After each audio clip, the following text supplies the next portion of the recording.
అదే RTV app వార్తల్ని క్షణాల్లో చదివే అవకాశం ఉంటుంది. ఒక న్యూస్ పేపర్, ఒక టెలివిజన్ ఛానల్ మీ చేతుల్లో ఎప్పుడు ఉంటాయి. నేను టెక్ ఏరియాలో ఉంటాను.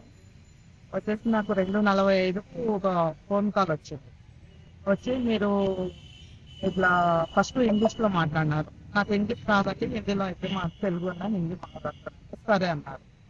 అయిన తర్వాత మీకు కస్టమ్స్ నుంచి ఒకటి పార్సల్ ఉంది, మీ ఐడి నెంబర్ మీద మీ ఫోన్ నెంబర్ ఇదేనా అని మా ఫోన్ నెంబర్ చెప్పినారు. వాళ్ళు చెప్పిన తర్వాత నా ఫోన్ నెంబర్ కరెక్టే అన్న. అంటే మీ దాంట్లో వచ్చేసి ఐడి నెంబరు ఒకటి చెప్పినా అన్న. పార్సల్ ఐడి నెంబరు వచ్చేసి IND 6835461720 అని చెప్పినారు.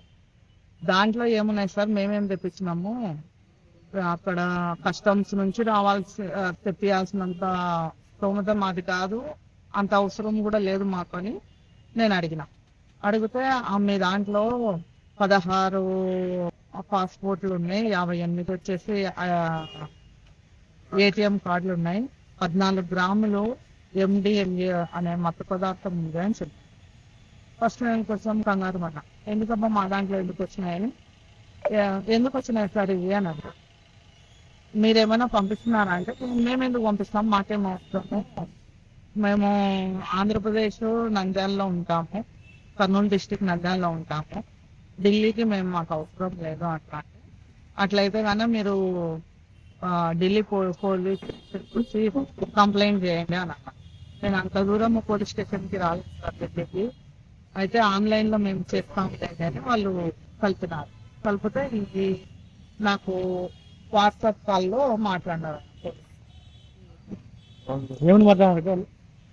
అయితే మీరు కంప్లైంట్ చేయండి, ఏమేమి పెట్టినారు, ఎందుకు వచ్చింది, మీరు ఎవరు ఎక్కడి నుంచి మాట్లాడుతున్నారు అని అడిగినారు.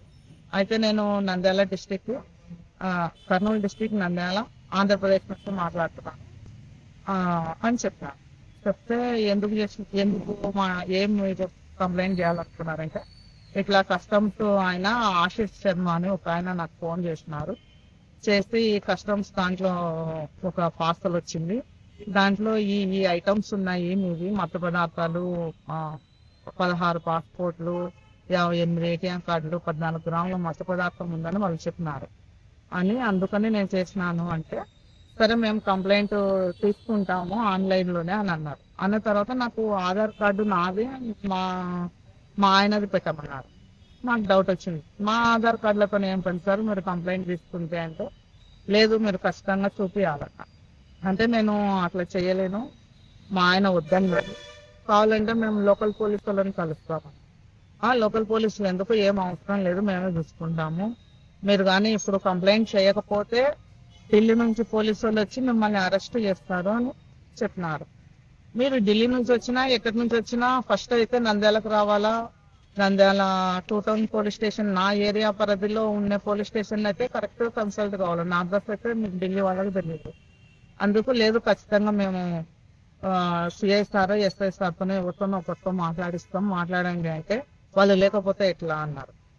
ఎవరో ఒకరు ఉంటారు కదా, వాళ్ళు లేకపోయినా పై అధికారులు అన్నా ఉంటారు, ఎవరో ఒకరితో ఖచ్చితంగా మాట్లాడిస్తామంటారు. అయితే మీరు మాట్లాడుకోండి, మేము చూస్తాము, ఇట్లనే ఉంటానని ఆన్లైన్ కాల్ అక్కనే పెట్టినారు. నాకు పోవడానికి ఒక అర్ధగంట అవుతుందన్న. సరే అని నేను ఇక్కడికి వచ్చిన తర్వాత మళ్ళీ వాళ్ళు కాల్ కట్ చేసినారు. దీంతో వరకు నాకు కాల్ డబ్బులు డిమాండ్ చేయడం చేశారు. డబ్బులు ఏం డిమాండ్ ప్రస్తుతం అయితే నేను అంతవరకు మాట్లాడలేదు వాళ్ళతో. నాకు ఫస్ట్ డౌట్ వచ్చింది, ఎందుకంటే కస్టమ్స్ నుంచి మీకు పార్సల్ వచ్చిందంటే కస్టమ్ నుంచి తెప్పించుకునేంత లేదు, మనం పంపించేంత లేదు, ఏదో అమెజాన్ లేకుంటే ఫ్లిప్కార్ట్ నుంచో ఏదన్నా వచ్చిందంటే నేను కొంచెం ఆలోచించేదాన్ని. ఇంకా ఇదేదో ఫ్రాడ్ ఉన్నట్టుంది, ఇది కరెక్ట్ గా నిజమా కాదా అని పోలీసు వాళ్ళ దగ్గరికి నేను వచ్చినాను. CI సార్ను కలవడం జరిగింది. సార్తో నేను మాట్లాడి ఈ విషయం గురించి చెప్పాను. రోజు ఒక డిజిటల్ అరెస్ట్ అనే ఒక సైబర్ ఫ్రాడ్ సోదరి వాణిశ్రీ గారికి, వాణికుమారి గారికి, చక్రీ నివాసులు, చిరు వ్యాపారి, సో వీళ్ళకి ఫోన్ చేసి సైబర్ ఫ్రాడ్ వాళ్ళు డిజిటల్ అరెస్ట్ అని చెప్పి ఫ్రాడ్ యూజ్ చేసి ఆమె మోసం చేయాలనుకున్నారు. సరే ఆమె బాగా తెలివైంది కాబట్టి అక్కడ పూర్తి డీటెయిల్స్ ఇవ్వకుండా అవి సిబిఐ అయినా భయపడలేదు, కస్టమ్స్ అయినా భయపడలేదు, ఈడీ అయినా భయపడలేదు, ఎవరైనా భయపడలేదు. సో భయపడకుండా మేము లోకల్ పోలీస్ స్టేషన్ లో ఉన్నట్టే మేము తెలుసుకుంటామని చెప్పి పోలీస్ స్టేషన్కి వచ్చాము. సో మనము నంద్యాల 2 టౌన్ పోలీస్ వారు అప్లై చేసేదంటే ఇలాంటి ఫ్రాడ్స్ ఫోన్ కాల్స్ వచ్చినాయంటే మీరు దయచేసి వాళ్ళు చెప్పే అన్ని విషయాలు మీరు డిస్క్లోజ్ చేయొద్దు. మీ ఆధార్ కార్డు అడుగుతారు, మీ అకౌంట్ పెడతారు, మీ చెక్ బుక్ అడుగుతారు, ఏది కూడా మీరు చెప్పవద్దు. మీరు ఏమన్నా ఉంటే మేము లోకల్ పోలీసు ఉందండి, మేము అడిగి పోతామని చెప్పొద్దు. లేదంటే కాల్ కట్ చేసేయండి, వాళ్ళకి కాల్ చేయాల్సిన అవసరం లేదు. సోదరి ధైర్యంగా ఈ రోజు మన నంద్యాల పోలీస్ స్టేషన్కి వచ్చి కంప్లైంట్ చేశారు. చాలా మంది చదువుకున్న వాళ్ళు, హైరింగ్ కేసు ప్రొఫెషనల్స్, పెద్ద పెద్ద డాక్టర్లు, చార్టెడ్ అకౌంటెంట్స్, పెద్ద ఉద్యోగస్తులు లక్షలు అకౌంట్లలో ఈ సైబర్ ఫ్రాడ్ అంటే డిజిటల్ అరెస్ట్ అని చెప్పి మోడస్ ఆపరేటింగ్ ద్వారా చేసే మోసాన్ని ఈ సైబర్ ఫ్రాడ్ లో ఇరుక్కొని లక్షలు పోగొట్టుకొని అష్టాలతో ఉన్నారు.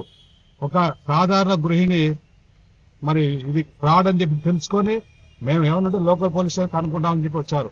అందరూ కూడా ఈ విధంగా ఈ ప్రయత్నం చేయాలా, మన డబ్బులు పోగొట్టుకోవద్దు. ఎవ్వరు కూడా మీకు ఈడీ కానీ, సిబిఐ కానీ, ఢిల్లీ పోలీస్ కానీ ఎవ్వరు కూడా మీకు ఫోన్ చేసి ఫోన్ లో డీటెయిల్స్ అడగరు. మీరు మీ బ్యాంక్ అకౌంట్స్ కానీ, మీ ఐడి కార్డు కానీ, మీ ఆధార్ డీటెయిల్స్ కానీ ఏవి కూడా చెప్పాల్సిన అవసరం లేదు. బ్యాంక్ పిన్ కూడా బ్యాంక్ వాళ్ళు కూడా మీకు ఎట్టి పరిస్థితుల్లో ఫోన్ చేసే డీటెయిల్స్ అడగరు. దయచేసి మేము చేసే అప్పీల్ ఏమంటే మీరు ఎట్టి పరిస్థితుల్లో మీ ఐడి కార్డ్స్, ఈ బ్యాంక్ డీటెయిల్స్ కానీ, పిన్ కానీ ఎవరికి డిస్క్లోజ్ చేయాల్సిన అవసరం లేదని మేము కోరుతున్నాము. సాధారణ గృహిణి వచ్చి ఒక బాగా అంటే సమయస్ఫూర్తితో కంప్లైంట్ ఇచ్చారు. మాకు బాగా నచ్చింది. మేడం గారి ద్వారా మేము పబ్లిక్ అవేర్నెస్ క్రియేట్ చేయాలని చెప్పి మేము చేసి చూపెడతాము. అందరూ చూడండి, చూసి మనకు నంద్యాల పోలీస్ స్టేషన్ లో ఒక ఎగ్జాంపుల్ తీసుకుంటే మాకు సంవత్సరంలో దాదాపుగా ఒక 50 లక్షలు బంగారు, మోటార్ సైకిల్, రకరకాల దొంగతనాలు తెలిస్తే విలువ 50 లక్షలు, దాంట్లో దాదాపు 60% మేము రికవర్ చేస్తాము. వేరే మనకు సైబర్ క్రైమ్ లో ఏముందంటే ఒక కేసులో 2 కోట్లు పోయింది, ఒక కేసు 30 లక్షలు పోయింది, ఇంకో కేసులో చార్టెడ్ అకౌంట్ 11 lakhs. అంటే సైబర్ క్రైమ్ అనేది కొన్ని చాలా రేట్లు ఎక్కువ జరుగుతున్నాయి. దొంగతనం జరిగేది మనకి చాలా తక్కువైంది. ఎక్కువ శాతం మన డబ్బులని మనము సైబర్ క్రైమ్ పోగొట్టుకుంటాం. కాబట్టి మేము ఈ సైబర్ క్రైమ్ గురించి పబ్లిక్ ని అవేర్నెస్ క్రియేట్ చేయాలనే ఉద్దేశంతో అని మేము ఈ ప్రయత్నం చేస్తున్నాం. దయచేసి అందరూ ఆదరించండి, అందరూ అవేర్నెస్ తీసుకోండి. సైబర్ ఫ్రాడ్స్ గురించి బాగా అవేర్నెస్ తీసుకుంటూ మీరు అనుకోవాలని చెప్పి. మరిన్ని వీడియోస్ కోసం ఛానల్ ని సబ్స్క్రైబ్ చేయండి. లేటెస్ట్ అప్డేట్స్ కోసం వాట్సాప్ ఛానల్ ని ఫాలో చేయండి. అండ్ లింక్ డిస్క్రిప్షన్ లో ఉంది.